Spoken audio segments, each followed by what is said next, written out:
What does it hold a person together when you are struck with, when life strikes you and you have a tremendous amount of pain inside of you? What holds you up together when you lose all that sense of happiness in your life to be able to go through?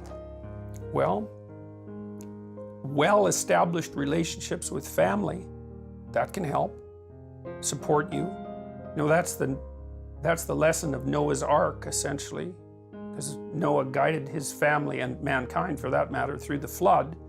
And the reason he could do that was because he was perfect in his generations. That's the statement, and what it meant was that the person who can pilot the craft that carries the family and society through the flood is the person who's put their familial relationships together. So that can help.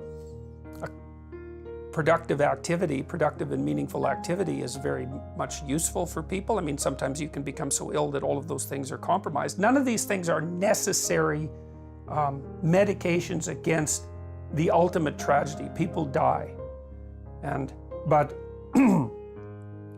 that doesn't mean there aren't better and worse solutions.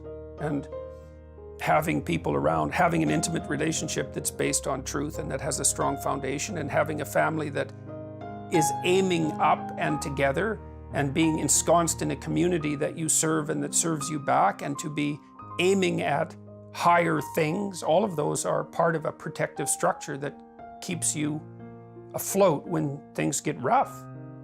You have to have something to turn to that's meaningful. And I think even a good definition of meaning is something like, meaning is what serves as an antidote to malevolence and tragedy.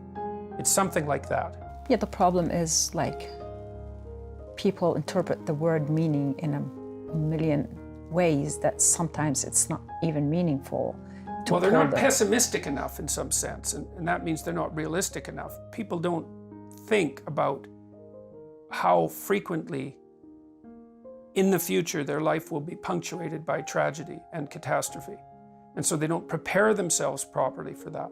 And it's because they're afraid, well, and because they don't want to bear the responsibility. But that's not wise, because first of all, you can open your eyes and bear the responsibility, and that works out a lot better for everyone, including you.